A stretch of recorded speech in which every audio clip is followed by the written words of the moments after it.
Fala aí, arquiteto Júlio na área. Fala, engenheiro Jonas na área. E começamos mais um AEC Tech. Aquele podcast sobre tecnologia na arquitetura, engenharia e construção. Então bora lá, Jonas. O Jonas, a gente tem aqui um grande amigo, parceiro aí de profissão, o Thiago Ricota. Fala aí, Ricota. Beleza? Fala, pessoal. Obrigado aí pelo convite. Sempre bom compartilhar experiências e acompanhar a trajetória de vocês. A gente viu lá no início, né, Júlio? E é bem interessante estar aqui no espaço legal que vocês montaram aqui. Legal, Thiago. Bom, pessoal, o Thiago vai compartilhar conosco hoje a experiência dele, falar o papel do arquiteto com relação à inovação, a questão das experiências que ele teve em outros países. O cara é uma enciclopédia humana. E ele vai trazer para nós aqui bastante bagagem, experiências que ele teve lá fora e, sem dúvidas, né, vendo o que acontece em países de primeiro mundo, o que está acontecendo lá fora, ele vê as possibilidades que isso pode trazer para o Brasil, Jonas. Vamos até pedir para o Thiago primeiro se apresentar, contar um pouco da história dele, da trajetória aí, para contextualizar o pessoal. Bom, vamos lá, né? Eu sou filho de engenheiro que virou arquiteto. Então, talvez meu pai tenha sido o primeiro engenheiro que falou para o filho fazer arquitetura. Então, formei em 2008 como arquiteto, trabalhei muito tempo com projetos, aprovação de projetos, muita residência, muito comércio a gente acabou fazendo. Na época eu morava em São José dos Campos, que é a minha cidade natal, e mudei para São Paulo em 2010 e trabalhei fazendo pré-fabricado de concreto, era projetista de pré-fabricado de concreto, chão de fábrica, fazendo todo o processo lá com o pessoal. Depois virei projetista de casas de concreto, né, que são as formas, que cheguei a trabalhar na Força Brasil, uma empresa colombiana de formas de concreto. Na época era o My House, My Life, lá tava Minha Casa Minha Vida, tava bombando. E aí esse sistema começou a chegar no Brasil, então a gente atendeu Tenda, de outras grandes construtoras, Bairro Novo, etc. Aí disso eu fui trabalhar fazendo esfirra lá no Habib's. Cheguei a trabalhar na construção de algumas lojas, fazendo projetos e tal, e lá eu tive toda a experiência de começar a fazer projetos mais inteligentes, padronizar as coisas. E disso fui trabalhar na Bra Software, fiquei 8 anos por lá. Aí fui para a Tia Von Rath, trabalhar com diretoria de inovação, toda a parte de inovação da empresa.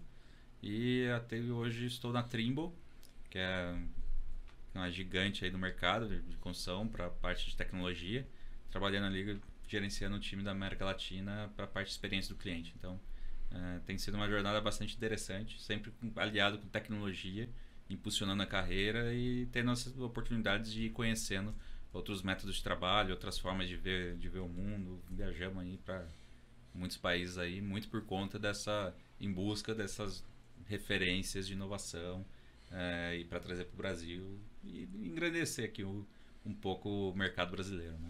Legal, Thiago.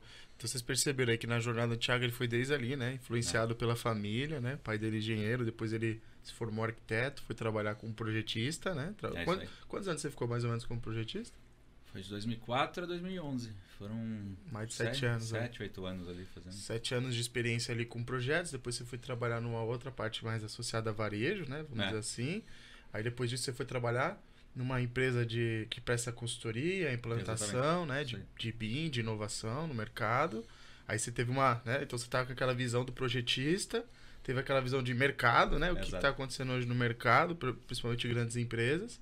E aí depois foi trabalhar numa construtora para colocar muitas dessas coisas em prática. Então provavelmente você deve ter visto ali, acho que um pouco de tudo, né? E agora a gente está na parte de desenvolvimento, né? De trabalhar na empresa que desenvolve a tecnologia. Aí você volta e cria a roda de novo. Então vamos dizer, eu sempre brinco com os clientes às vezes, cara, já tive de todos os lados, né? Do lado de quem contrata projeto, do lado de quem está sendo contratado para fazer projeto, do lado de quem desenvolve a tecnologia agora e do lado de quem estava contratando tecnologia. Então dá isso acaba ajudando bastante em ter uma empatia com os clientes em relação a, principalmente às dores, né? Que você sempre tem que resolver um problema, cara, né? Porque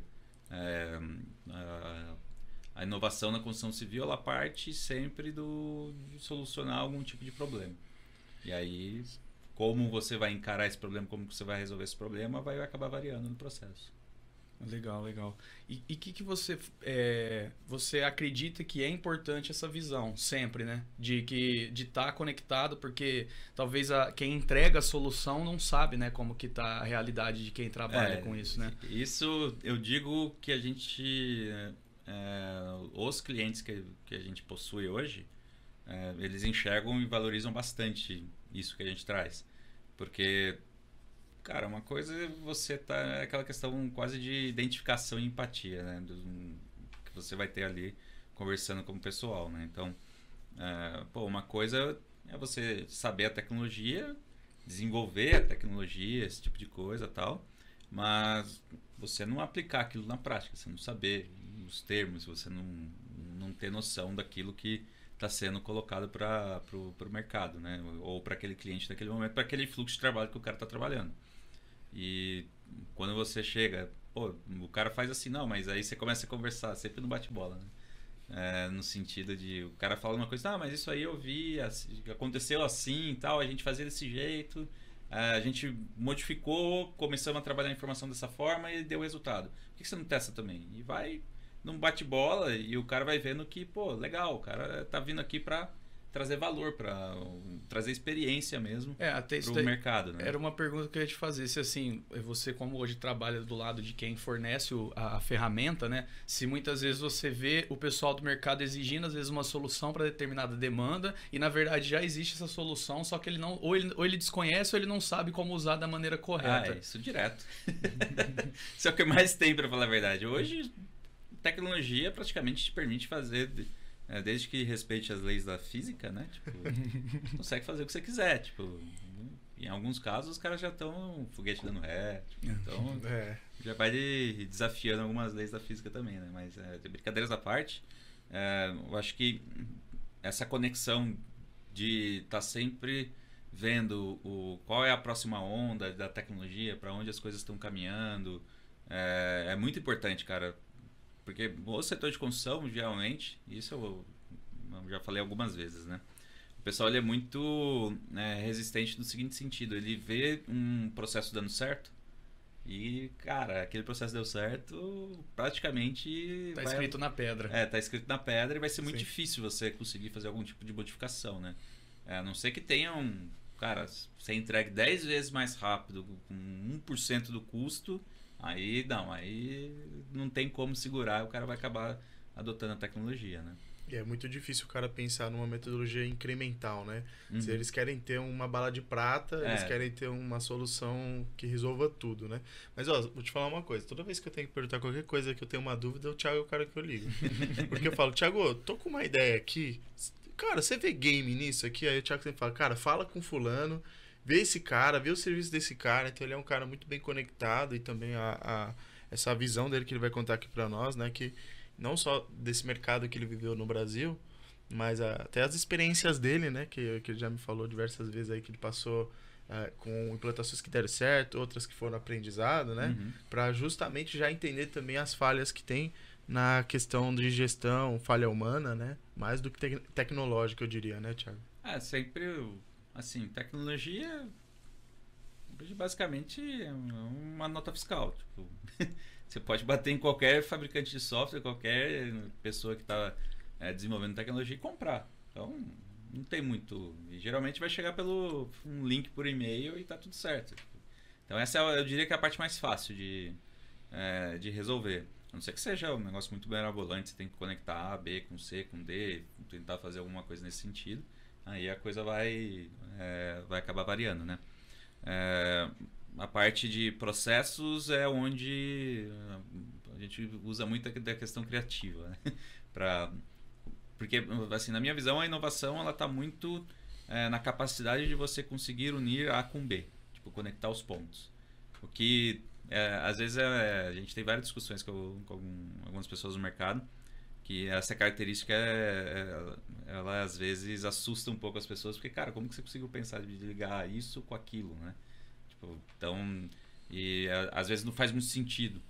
E aí quando você vai para a prática, você começa a demonstrar, começa a fazer, aí o pessoal faz muito sentido, aquela ideia genial, tal. Então, tipo, eu falo que não tem muito aquele momento eureka, né? É mais um processo de repertório, de conhecer o que as pessoas estão fazendo, como estão fazendo, para chegar e fazer a inovação acontecer, né? Legal.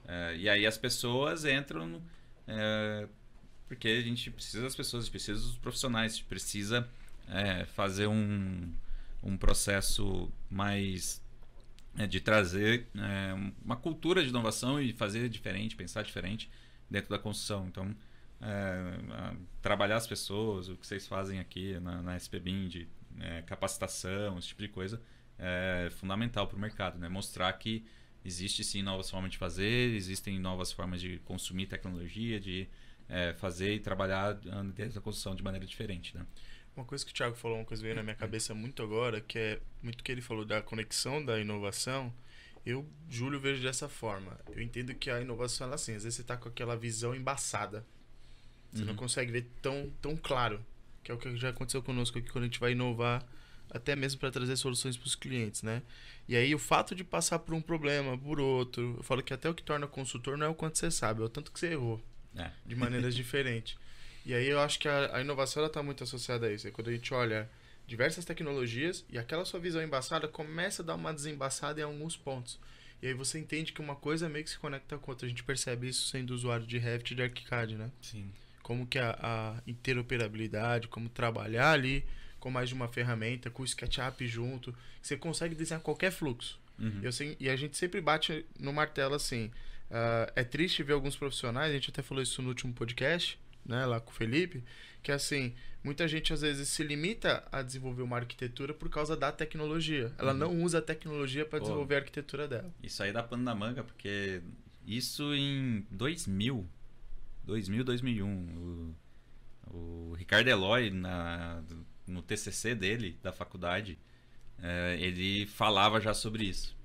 Pra quem não sabe, Ricardo Eloy, o cara é uma grande referência na questão de renderização, imagens, esse tipo de coisa, computação gráfica, né? E ele trabalha hoje muito forte, né, com a Chaos Group também lá dentro da TIE, fazendo a parte de Viz, né? E aí dentro dessa lógica ele já falava sobre isso, tipo, como você... o domínio que você tem sobre a ferramenta é o que te possibilita fazer uma forma diferente, uma arquitetura diferente, né? Então, quando a gente conversou com ele, isso uns 3, 4 anos atrás, ele falava muito sobre isso, né? Na época, tinha os softwares 3D tinham dificuldade de fazer curvas ou de fazer escadas diferentes, tal. Então todos os projetos saíam tudo retinho. Então, aí o pessoal foi aprendendo, tal, aí começou a ter umas formas diferentes, começou a ter umas formas mais curvas, tal, porque começou a ficar mais fácil dentro do software de fazer isso, né? E a gente teve em 2021 tive a oportunidade de ir para o México. E conversar com um dos principais escritórios de Monterrey, no México, né, que é a Posas Arquitetura, Posas Design Group, né? Os caras são fantásticos, assim. E aí, falando com o Bernardo Posas, que é o fundador do escritório, ele falava, né, que, cara, para mim a tecnologia para concepção, arquitetura, desenvolvimento de projetos de arquitetura tem que ser uma extensão do meu braço. Porque se eu tiver que pensar em uma forma e quando eu for modelar essa forma eu tiver que pensar qual é a ferramenta que eu vou utilizar para fazer isso, eu já perdi o meu traço criativo. Então, até por isso, o SketchUp é o que ele acaba utilizando para isso, né? Porque ele fala, é a extensão do meu braço. O cara, tipo, foi super simples de adotar dentro do meu fluxo de trabalho, é uma extensão ali, eu faço meus projetos, passo para frente para quem vai desenvolver e o fluxo do cara segue completinho dessa forma. Ele não se limita, né? Não, ele não se limita. Pelo contrário, ele usa a tecnologia a favor dele. Exatamente. Né? E ele foi um cara safo, assim, que ele teve, antes de ter o Pose Design Group, ele teve uma empresa de imagens, né? De renderização de imagens e tal. Então ele trabalhou muito questões de renderização, questões de produção. Ele chegou a produzir também peças, mobiliários, esse tipo de coisa. Então ele faz design. E foi evoluindo para ter uma ferramenta do lado dele que pudesse ser essa extensão do braço dele para facilitar esse processo criativo, né? Pô, isso é bem top. É muito legal, cara. Você conversa com ele assim, tem uma poesia arquitetônica, uma coisa por trás ali que é bastante legal, assim, de conversar, né? Mas você falou uma coisa interessante. Ele é o CEO, o dono do escritório? É o fundador do escritório. Então você vê que também quando a visão vem de cima para baixo, com relação... Eu também passei isso na Fernandes Arquitetos, quando o Daniel, ele sempre foi de ferramental ali. Ele também veio dessa parte de mexer com Revit, com ArchiCAD, né? Com essas ferramentas. E a gente percebe isso no diferencial do escritório, porque não tem como dali para baixo o pessoal usar outras metodologias, né? Eu diria que das andanças por aí, é uma coisa que você acaba aprendendo também, que, cara, passa a ser quase, você está transcendendo ferramentas. Tipo, porque passa a ser muito mais uma questão de processo, muito mais uma questão de adaptação e de fluxo de informação do que ferramental, cara. Exatamente. Tipo...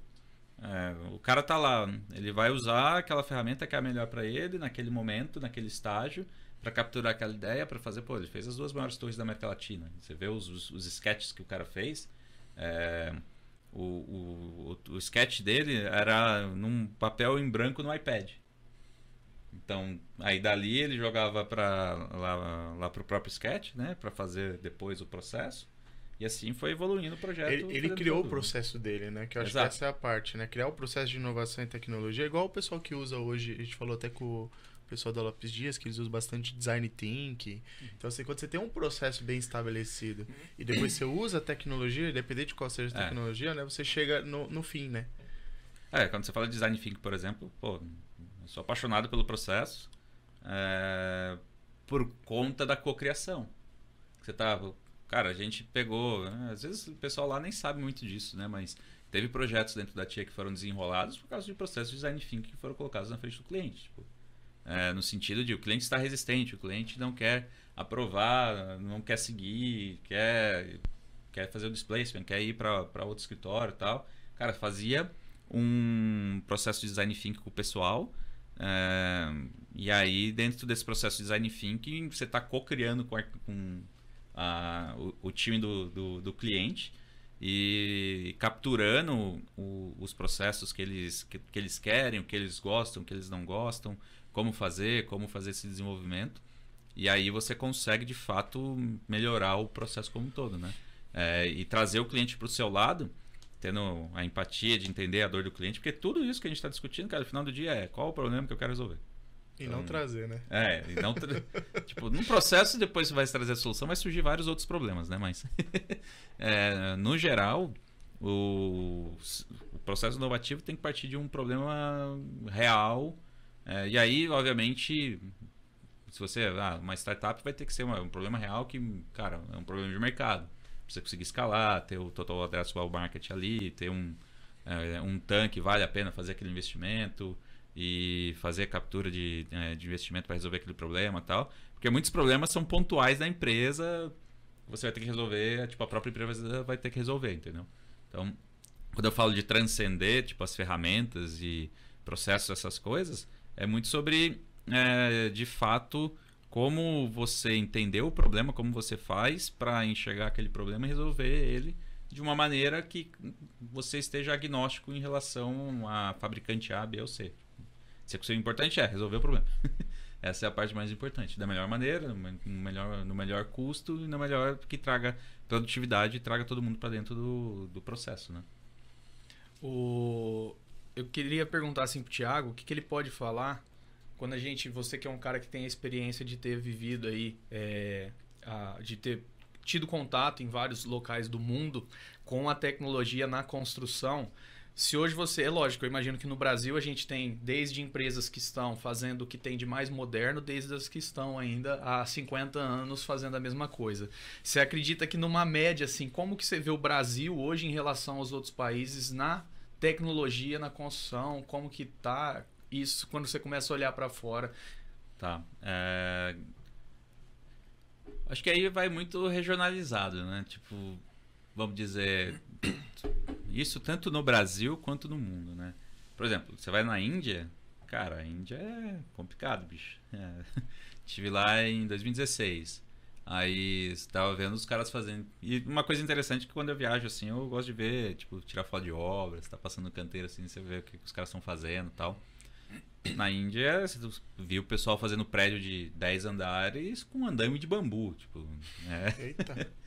Tipo, um segurança do trabalho passa ali, cara... É aqueles vídeos que viraliza no WhatsApp, quando vem parar tipo, pra cá, vira piadinha. Vira piada, cara, mas é sério, cara, você vai lá, pô, andame Mas de isso bambu. na capital, Nova Delhi, onde foi isso? É que eu também fui para uns lugares lá que... interiorzão, rodei 6 mil quilômetros de carro lá. Caramba.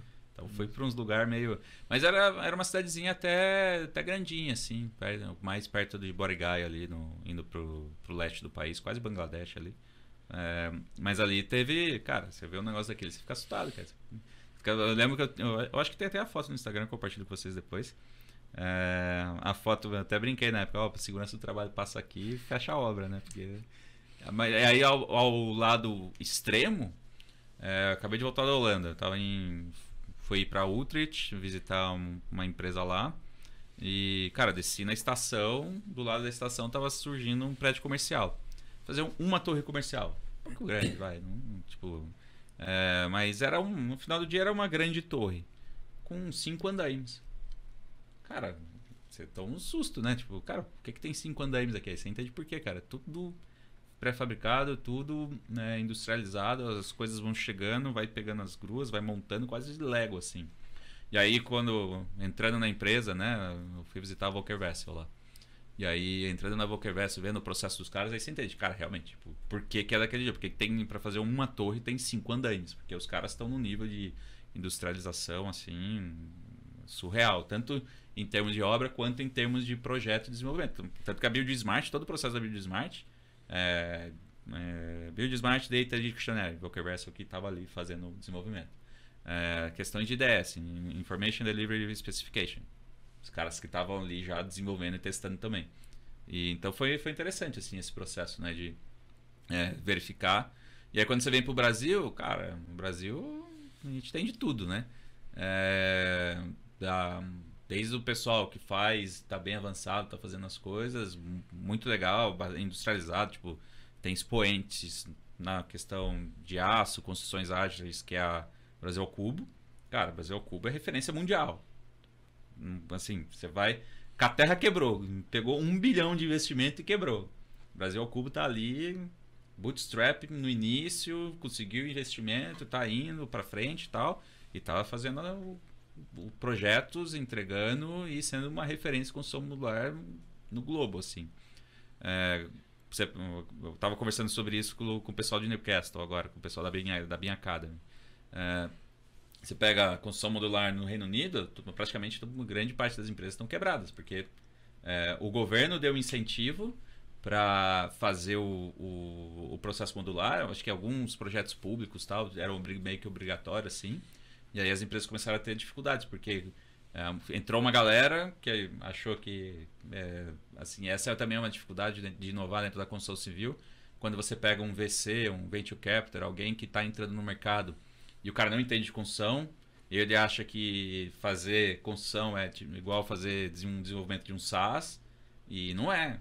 Tipo, construção civil, cara, tem... várias regras, tem, cara... Complexidade. Tem, né? Complexidade e tem uma coisa que o VC não entende. É muito difícil do VC entender. Que é, assim, falhar num mercado, sei lá, de seguros é uma coisa. Tipo, falhar no mercado que você pode errar, que você tem margem para errar, que você pode falhar, aprender e desenvolver rápido. Tipo, software. Você, desenvolveu, deu errado aqui, vai lá, corrige e tal, já distribui e vai embora. No mercado da construção civil é um pouquinho mais complicado, né? Porque se errou, tipo, cai o prédio...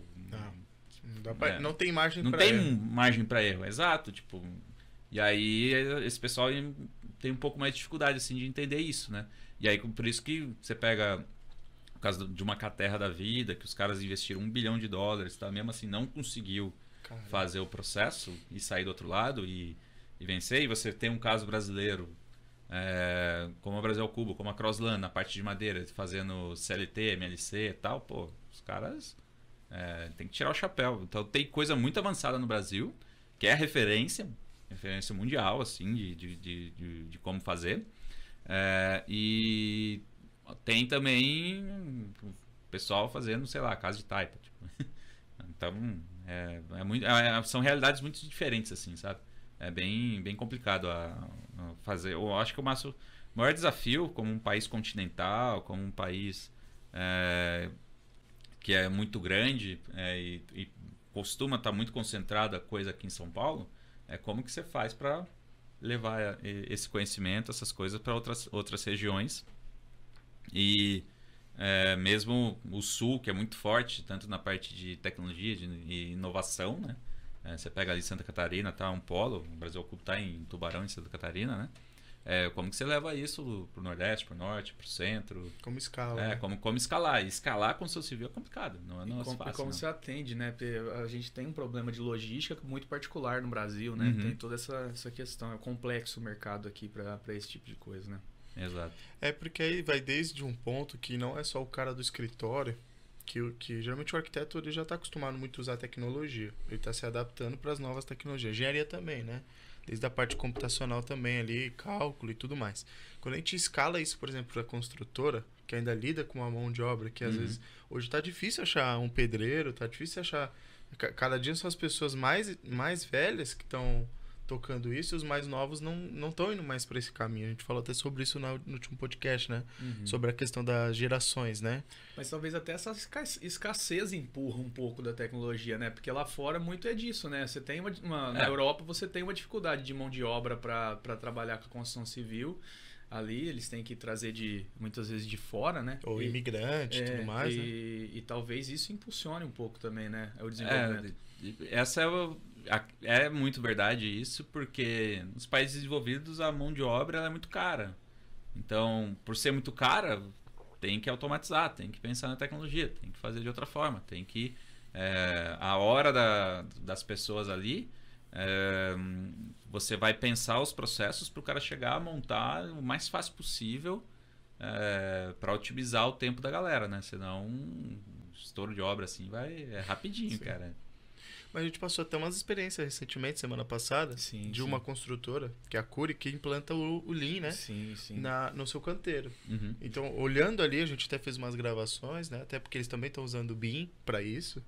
Cara, é fantástico você vê na prática aquilo, né? O cara separando, eles criaram até novas, vamos dizer assim, interruptores, pontos de tomada. É uma coisa fantástica, cara, porque eles pensam realmente numa construção racionalizada, bem que é uma construção seriada, mas, pô, a gente ficou de boca aberta, né? Sim, Porque a gente viu que, de fato, eles usam a tecnologia.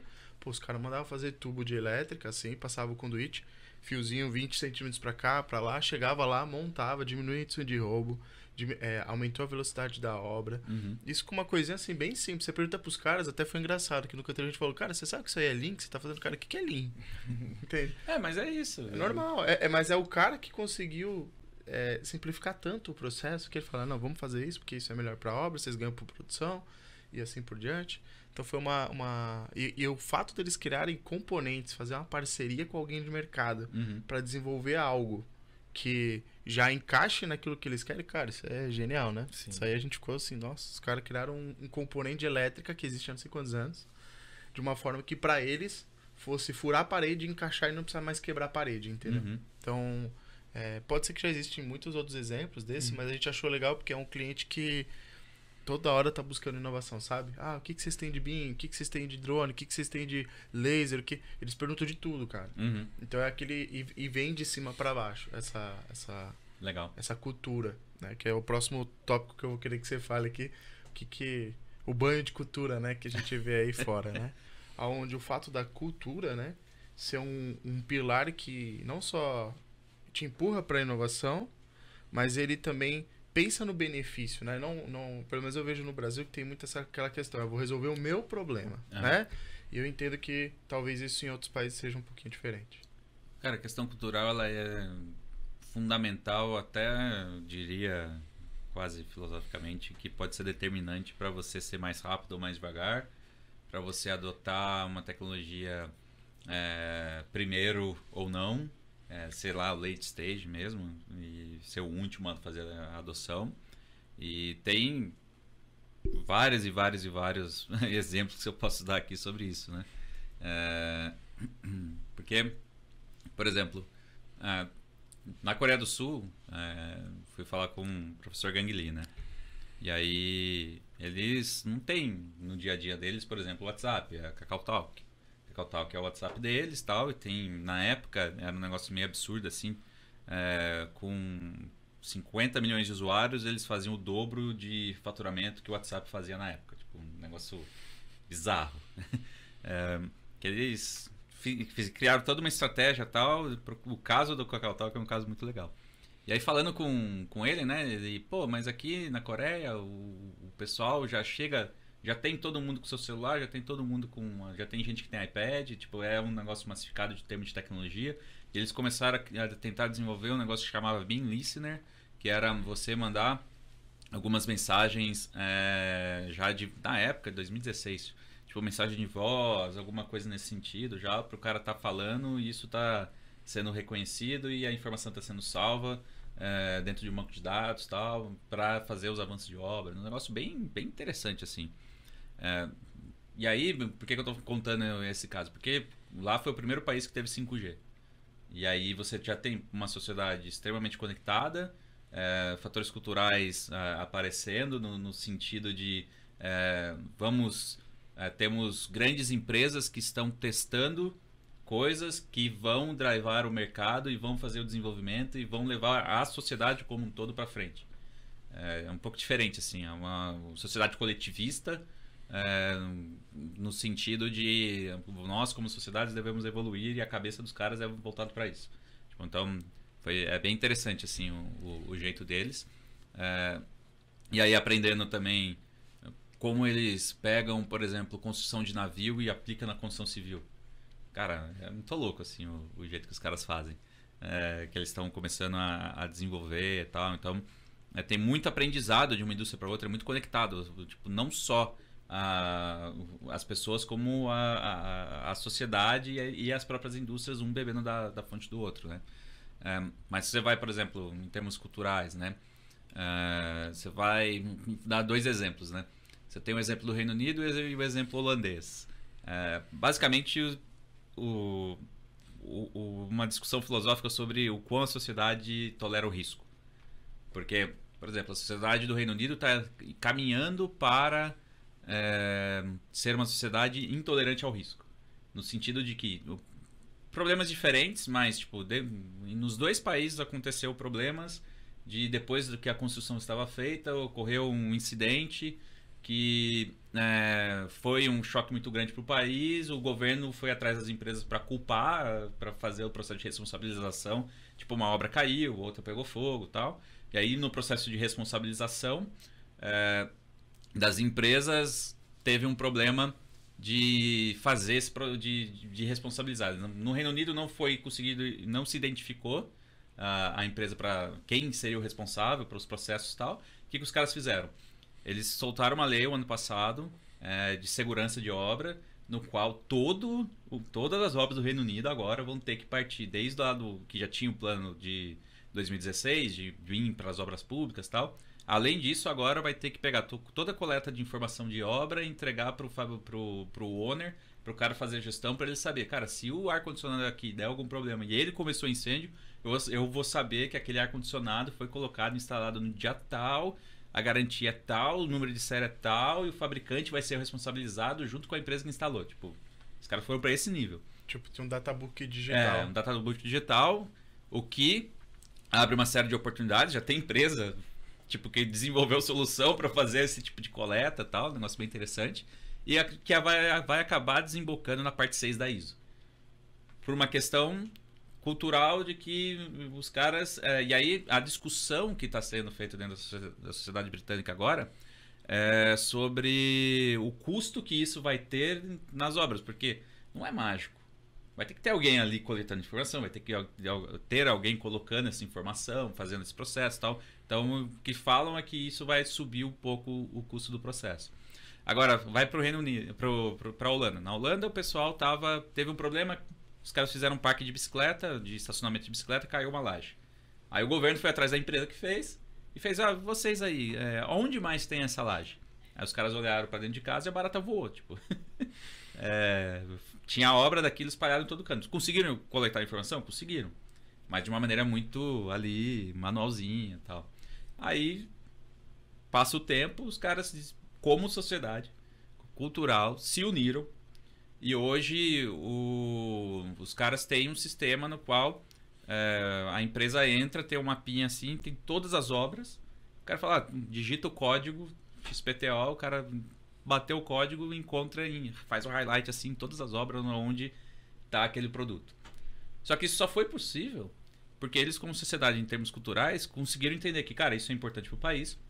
Construtoras, fabricantes, arquitetos, engenheiros se uniram, criaram, tipo como se fosse uma ABNT 15965 para a construção civil lá. Então, se você vai desenvolver um novo produto, o cara já cadastra aquele código naquela base de dados, pegou essa base de dados, colocou ali, o arquiteto já tem essa possibilidade de especificar dentro daquele produto dentro do software, e assim vai.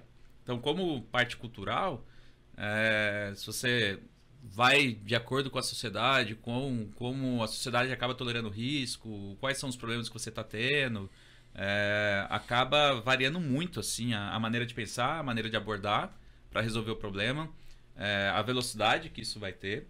Por exemplo, você pega o Brasil, a gente demorou, cara, 13 anos, 12 anos, para fazer a publicação de todas as 15965, do sistema de classificação e tal.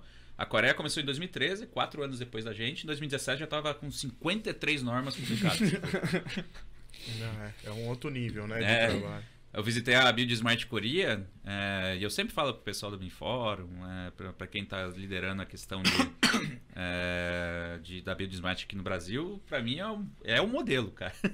Da Coreia. Da Coreia. Até era uma pergunta que eu ia te fazer, Thiago. Assim, eu percebi que você citou bastante tanto o Reino Unido, a Holanda e também o caso aí da Coreia. Esse, para quem quer acompanhar o que tem de mais moderno na construção, é importante olhar para esses 3 países? Tem mais algum que você gosta de citar? Eu acho que em termos de processos, industrialização, são os expoentes, assim. Uhum. Os Estados Unidos, ele, por exemplo, eu gosto bastante porque é quase carne de vaca, cara. Tipo, eu por exemplo, fiquei impressionado ano passado no Trimble Dimensions, que é o evento da empresa, que é o evento que tem desde a parte de arquitetura até os malucos lá de construção pesada. Eu pego um modelo 3D, joga no trator, o trator sai andando sozinho, fazendo estrada. Tipo, um negócio bizarro, assim. Uhum. E para eles, por conta daquela questão cultural de a mão de obra é muito cara, eles foram evoluindo para isso, para ter automatização e tal, não sei o quê. E dentro dessa lógica, cara, você falava com um cara assim que tava com uma obra no interior do Texas, assim. Uma obrinha normalzinha. O cara já tá lá com o tratorzinho automático dele, tem os receptores RTK lá, que é o processo de correção de sinal de GPS e tal. Cara, tudo... O cara é um construtor, o cara é tipo um mestre de obra americano com esse nível de tecnologia, entendeu? Então tem essa diferença, né, cultural, assim, como... E nisso, no Brasil, eu acho que a gente vai ter bastante dificuldade para o futuro, que uma coisa é evoluir as questões de software, mas na questão de hardware, a gente, cara, é muita barreira, é muito protecionismo, é um negócio bem complicado, assim. Era outra coisa que eu ia te perguntar, porque assim, primeira barreira aí é o custo, lógico, né? Igual você falou, um aparelho de RTK, a gente tava vendo recente conversando sobre isso. Fala pra gente lá, a gente consegue. 60, então, você vai pagar 60 mil, como é que um pedreiro vai ter aqui no Brasil, um mestre de obra? Não, a questão não é só o valor, a questão é o cara também entender que assim, aquilo é um investimento, quanto tempo aquele investimento retorna para ele. A gente não tem nem cultura de liderança, de empreendedorismo, então a gente tem realmente outra forma de pensar. Mas quando a gente vai para os Estados Unidos, que também eu entendo o que ele está falando, todo o processo de hardware é criado lá. O software é criado lá. O poder de compra deles lá é mais acessível. Então, isso claro que incentiva uma nação. E isso que você falou, por exemplo, quanto custa para um arquiteto adquirir um software de modelagem? Nos Estados Unidos são horas de trabalho. Aqui, às vezes, 1 mês, 2 meses, 3 meses do arquiteto, dependendo do software que ele foi pegar. Isso é um dos motivos também que que eu aceitei o convite da Trimble, quando analisando o Unit Economics lá e tal. É um processo mais de democratização da tecnologia, entendeu? Tipo, você tem tecnologias, $300, você consegue desenvolver projetos, entregar, começar a fazer BIM e tal, desde que você organize um pouquinho só as informações. Ô, Thiagão, agora a gente tá chegando no final aí. Queria que você passasse aí algumas sacadas pros arquitetos e engenheiros aí que tá escutando o podcast. Bom, pessoal, eu acho que como mensagem final que eu deixaria aqui os aprendizados que a gente tem feito lá na Universidade do Minho, fazendo doutorado em Portugal e tal, um pouco da humildade intelectual de entender que o mundo é muito grande, que existem pessoas que sabem mais que você, pessoas que já têm muito mais experiência, e como você consegue aprender e se relacionar com essas pessoas para aprender e trazer para o dia a dia de trabalho esses aprendizados, né? Aplicar na prática isso, né? Num processo que eu chamo de o aprender, desaprender e aprender a aprender novamente, né? Porque você aprende, aquilo vai se tornar em algum momento obsoleto e você vai ter que vai ter que desaprender aquilo, vai ficar no seu repertório, dentro dos seus processos de trabalho e tal. E aí você vai ter que aprender uma nova tecnologia, vai ter que aprender uma nova forma de fazer, vai ter que aprender uma nova referência dentro do seu trabalho. E eu acho que esse é o principal, esse aprendizado contínuo, de sempre buscar referência, de sempre buscar onde estão sendo desenvolvidas as tecnologias, o que eu posso trazer para o meu trabalho, o que eu posso trazer para a minha empresa, para gerar resultado e tal. Eu acho que é o que eu deixaria de mensagem final, que é deixar um pouco o ego de lado e ter esse processo de aprendizado contínuo para trazer, valorizar os processos que a gente tem aqui no país e engrandecer o país como um todo, né? Legal. Basicamente, deixar o orgulho de lado, né? Buscar a melhoria contínua. É isso aí. Aprendizado contínuo, humildade intelectual e buscar repertório, conexões. Acho que a tecnologia está aí, é algo sim que vai continuar e só vai crescer no nível de utilização nas nossas vidas, mas as pessoas são mais importantes. Então, ter esse cuidado de estar perto das pessoas assim, e conseguir aprender com elas é extremamente importante. Porque muitas vezes as pessoas não valorizam. Tipo, a pessoa que você está do lado ali, cara, a pessoa é muito boa no que ela faz e por uma questão de orgulho, por uma questão de ego, às vezes eu vejo profissionais hoje no mercado que você está trabalhando, a pessoa não conhece o que você faz, tal, acha que sempre está certo e deixa de aprender com você algo que por um puro orgulho ou ego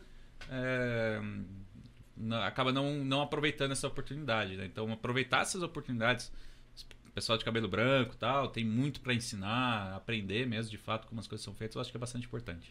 A gente fala aqui no escritório que é se procurar estar na zona de desconforto, né? Que a gente fala. Se sentir confortável na zona de desconforto, né? Tipo um ensinamento de jiu-jitsu. Né? Eu queria agradecer a presença do Thiago, uma honra poder bater esse papo aí com ele. Acho que isso daí é fundamental que ele comentou, né? Até para quem está ouvindo, que às vezes está iniciando a sua carreira ou que às vezes está saindo agora da zona de conforto, de uma situação estável das antigas práticas, escutar um cara igual o Thiago falar que ele também está aprendendo a todo momento, é porque tem espaço para todo mundo aprender todo dia, né? Queria agradecer e foi muito bom poder trazer essa experiência aí pra gente compartilhar aqui. Legal. Pessoal, então não se inscreva aí de dar o joinha no vídeo, ativar os sininhos para as notificações e compartilhar esse vídeo com algum colega de vocês que eu tenho certeza que isso pode levar ele pro próximo nível. Valeu, pessoal. Valeu pessoal. Tchau, obrigado. Tchau.